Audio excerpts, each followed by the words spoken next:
સમય સંખ્યાનું સંખ્યા રેખા પર નિરૂપણ કઈ રીતે કરી શકાય તે આપણે સમજીએ. પ્રાકૃતિક સંખ્યાનું નિરૂપણ છે આપણે શીખી ગયા છીએ.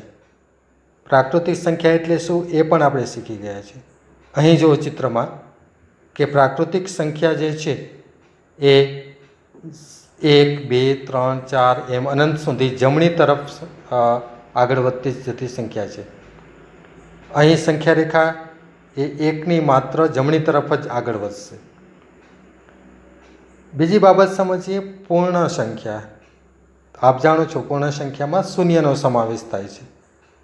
અહીં સંખ્યા રેખા એ 0ની જ માત્ર જમણી બાજુ છે એ બધી સંખ્યાઓનો સમાવેશ થશે. એટલે કે 0થી કરી અને જમણી તરફ અનંત સુધીની સંખ્યાઓનું નિરૂપણ આપણે પૂર્ણ સંખ્યામાં કરી શકીએ છીએ.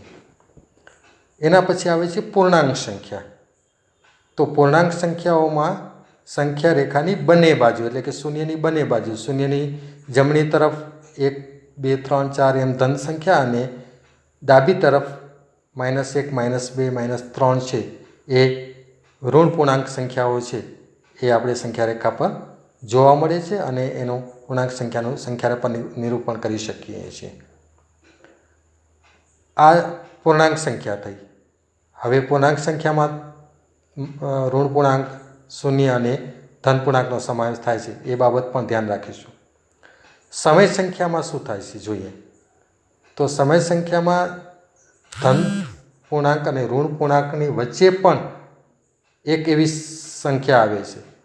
એટલે એ કહી શકીએ કે અહીં સંખ્યા રેખા બંને બાજુ અનંત રીતે વિસ્તરેલી છે, પરંતુ -1 અને 0, 0 અને 1 વગેરે વચ્ચે બીજી સંખ્યાઓ પણ જોવા મળે છે. આ જે સંખ્યા જોવા મળે છે એને આપણે સમય સંખ્યા કહે છે અને આ સમય સંખ્યાનું નિરૂપણ આપણે હવે શીખવાનું છે. ચલો સમય સંખ્યાને થોડુંક વિસ્તૃતથી સમજીએ. સંખ્યા રેખા દોરી છે. સંખ્યા રેખાની એક બાજુ આપણે શૂન્ય અને એની જમણી બાજુ આપણે ધન સંખ્યા લખી છે. અહીં 1 અને 2 સંખ્યા. ડાબી બાજુ આપણે ઋણ સંખ્યા લખીએ છીએ, -1, -2. હવે 0 અને 1ની વચ્ચે આપણે 1/2 લખીએ છીએ. ડાબી બાજુ 0 અને -1ની વચ્ચે -1/2 લખીએ છીએ. અહીં શું થાય છે? 0 અને 1ની બરોબર વચ્ચે એક બિંદુ આવેલું હોય છે જેને આપણે 1/2 વડે દર્શાવી શકાય છે. એનો મતલબ એમ કે 0 અને 1ની વચ્ચે આપણે 2 ભાગ પાડ્યા છે. એમાંથી એક ભાગ લીધો છે એટલે કે અડધો ભાગ લીધો છે આપણે એમ કહી શકીએ. એ રીતે ડાબી બાજુ પણ અડધો ભાગ લીધો છે આપણે એમ કહી શકીએ. ચલો વધારે એક ઉદાહરણ લઈને આપણે સમજીએ એને કે શૂન્યને આપણે એક સંખ્યા રેખા પર દર્શાવીએ, જમણી તરફ 1. હવે શૂન્ય એટલે શું? તો કે શૂન્ય એટલે શૂન્યને /3 કરો એટલે કે એનો જવાબ શૂન્ય આવશે. પછી 1/3, 1/3, 2/3 અને પછી આવે છે 3/3. અહીં તમે જોશો તો શૂન્ય અને 1 વચ્ચે આપણે 3 ભાગ પાડેલા છે કુલ, એટલે છેદમાં આપણે 3 લખીએ છીએ. તો બિંદુ 1/3 એ શૂન્ય અને 1ના 3 સરખા ભાગ કરે છે, તેથી તેને 1/3 વડે દર્શાવેલ છે. એમાં જો બીજો ભાગ લેવો હોય તો 2/3 અને ત્રીજો ભાગ એટલે કે 3/3 બરાબર એક સંખ્યા થશે. તો અહીં થોડીક એક વિશેષ સમજ પ્રાપ્ત થઈ આપણે કે જેટલા ભાગ કરવા હોય એટલા આપણે છેદમાં સંખ્યા લખીએ છીએ. હજી એક ઉદાહરણ દ્વારા આપણે સમજીએ. 0, 1, 2, 3 એમ આપણે જમણી તરફ વધતા જાય છે. 0 નીચે 3, 1/3, 2/3, 3/3, 4/3, 5/3. એના પછી વિચારતા હો અને બોલતા હો મનમાં કઈ કઈ સંખ્યા આવશે? 6/3, 7/3, 8/3, 9/3 અને 10/3. આમ સંખ્યા આગળ વધતી જાય છે. અહીંયા એક નવી સમજ પ્રાપ્ત કરીએ છીએ. જોજો 0/3 એટલે કેટલા થશે? શૂન્ય જ થશે. એટલા માટે આપણે અહીંયા ઉપર એક શૂન્ય દર્શાવેલું છે. એટલે એ ખાસ ધ્યાન રાખશું કે કોઈ પણ સંખ્યા ઉપર શૂન્ય હોય અંશમાં અને છેદમાં કોઈ પણ પૂર્ણાંક સંખ્યા હોય તો એનો જવાબ 0 આવશે. અહીં જો 3/3 એટલે કેટલા થશે?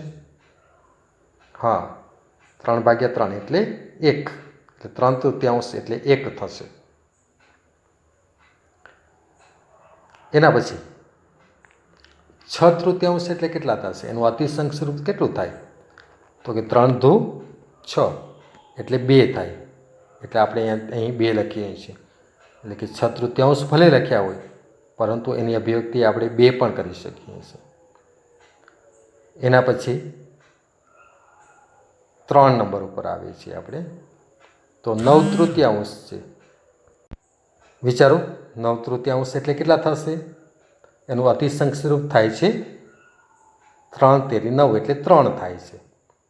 તો આ એક વિશેષ સમજ હતી. હવે એનો ઉપયોગ પણ આપણે કરીશું આગળ જતાં. સંખ્યા રેખા પર એક અઠમાંશ જો દર્શાવવું હોય ને તો કેટલા ભાગ કરવા પડે એ આપણે હવે સમજીએ. જોઈએ, 0 નીચે 8 એના બરાબર 0 જ થાય, 1/8. એના પછી બોલતા આવો 2/8. એના પછી 3/8. બોલતા આવો 4/8. એના પછી 5/8. એના પછીની સંખ્યા કઈ આવશે? હા, તમે વિચારો છો એ સાચી છે અને તમે હવે સમજ પણ પ્રાપ્ત કરી ચૂક્યા છો. 6/8. એના પછી 7/8. એના પછી 8/8. હવે વિચારો, 8/8 એટલે કેટલા થશે? હા, આજનું અતિશંક સ્વરૂપ આપવું હોય તો એ 8 ઉડી જાય એટલા માટે 1 જવાબ આવશે. તો 8/8 એટલે 1, પછી 9/8 અને 10/8.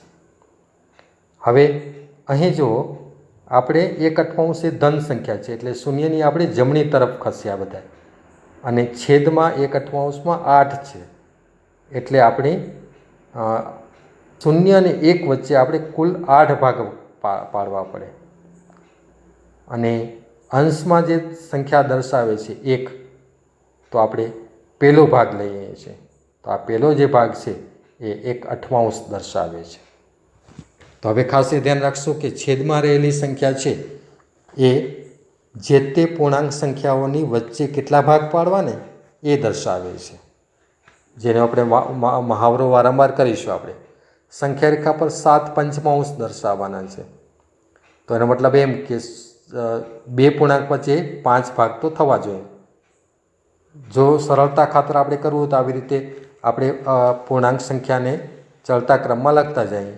0/5, 1/5, 2/5, 3/5, 4/5 અને 5/5. 5/5 એટલે કેટલા થશે? 1. તો 0 અને 1 વચ્ચે જોઈ લો તમે, કુલ 5 ભાગ જોવા મળશે. 1, 2, 3, 4 અને 5. એના પછી આગળ વધીએ. 6/5, 7/5, 8/5, 9/5 અને છેલ્લે આપણે 10/5 કરીએ. હવે 10/5 એટલે કેટલા થશે? અતિશંક સ્વરૂપ આપીએ તો ઉડાડો જોઈએ. છેદ અને અંશને છેદે 5 દુ 10 એટલે 2 આવે છે. હવે અહીંયા જો આપણે 7/5 દર્શાવવાના છે. 7/5 ક્યાં છે? તો અહીં જે ગ્રીન કલરનું વર્તુળ આપેલું છે એ 7/5 છે. તો 1 કરતાં પણ વધારે જો ભાગ પાડેલા હોય તો અહીં 1 અને 2 વચ્ચે કુલ 5 ભાગ પાડ્યા અને એમાં આપણે 7/5 મળેલા છે. તો આગળ જતાં એને પણ આપણે વિશિષ્ટ રીતે સમજીશું કે 7/5 કઈ રીતે દર્શાવી શકાય છે. સંખ્યા રેખા પર -3/5 દર્શાવવા છે. તો ફરીથી છેદમાં તો 5 એટલે કે કોઈ પણ 2 પૂર્ણાંક વચ્ચે 5 ભાગ પડાવશે, પણ અહીંયા માઇનસ છે એટલે આપણે ડાબી બાજુ જશું. 0/5, -1/5, -2/5, -3/5, -4/5, -5/5. હવે 5/5 જો અતિશંક સ્વરૂપ આપવામાં આવે તો કેટલા થશે? હા, -1 થશે.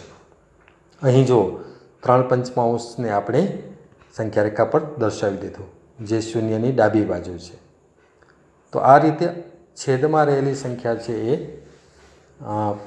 બે પૂર્ણાંક વચ્ચે કેટલા ભાગ કરવાના થાય છે એ આપણે સમજ પ્રાપ્ત થાય છે. અને અંશની જે સંખ્યા છે એ આપણો ક્રમ બતાવે છે કે કેટલામો ભાગ લેવાનો છે. તો ત્રીજો ભાગ આપણે લઈએ છીએ એ દર્શાવે છે. તો હવે તમને વિશિષ્ટ સમજ છે એ આ બાબત ઉપરથી ખબર પડી ગઈ હશે કે કોઈ પણ સંખ્યા રેખાને પૂર્ણાંક આપણે સમય સંખ્યા રેખા પર દર્શાવી હોય તો આ રીતે ભાગ પાડવો પડે. ચલો કેટલા ભાગ પાડીશું? 9 ભાગ પાડીશું. ચલો 9 ભાગને આપણે આગળ વધતા જઈએ. તમે પણ મનમાં વિચારતા જાઓ અને બોલતા જાઓ કે કઈ કઈ સમય સંખ્યા છે એ ક્રમ પ્રમાણે આગળ વધતી જાય છે. 0 9 1 9 2 9 3 9 4 9 5 9 6 9 7 9 8 9 અને 9 9 9 9 એટલે કેટલા થશે? 1 થશે. અહીંયા જો 0 અને 1 વચ્ચે કુલ આપણે 9 ભાગ પાડ્યા છે અને લાસ્ટમાં 10 9. અહીંયા 10 9 લખવું હોય તો પણ લખી શકો છો અને ન લખો તો પણ કંઈ વાંધો નથી. આપણે હવે 5 9 એટલે 9 ભાગ પડ્યા, છેદમાં 9 છે એટલે અને 5 એ એનો ભાગ દર્શાવે છે. તો આપણે 5 નંબર ઉપર જે છે 5 9 ત્યાં દર્શાવી શકીએ છીએ. તો આ રીતે સંખ્યા રેખાને આ સમય સંખ્યાની સંખ્યા રેખા પર આપણે સરળતાથી દર્શાવી શકીએ છીએ. તો આ બાબતને આપણે ખાસ ધ્યાન રાખીશું. તો કોઈ પણ સંખ્યાનું આ રીતે સંખ્યા રેખા પર નિરૂપણ કરી શકાય છે. એક આ બાબત ધ્યાન રાખશો. કોઈ પણ સમય સંખ્યા હોય, સંખ્યા રેખામાં છેદમાં આપેલ સંખ્યા એ એકમના કેટલા ભાગ કરવાના તે બતાવે છે. અહીંયા 9 છે છેદમાં, તો 9 ભાગ કરવાના બે પૂર્ણાંક વચ્ચે એ દર્શાવે છે. જો એ સંખ્યા ધન હોય તો જમણી તરફ આપણે ભાગ કરીશું અને જો ઋણ હોય તો એ ડાબી તરફ કરીશું. જ્યારે અંશમાં આપેલ સંખ્યા છે તે કરવામાં આવેલ ભાગમાંથી કેટલો ભાગ છે તે દર્શાવે છે. એટલે કેટલો ભાગ નક્કી કરવાનો છે એ દર્શાવે છે. તો આ રીતે આપણે હવે આગળ આપણે સંખ્યા રેખા પર સમય સંખ્યાનું નિરૂપણ કરીશું. ધન્યવાદ.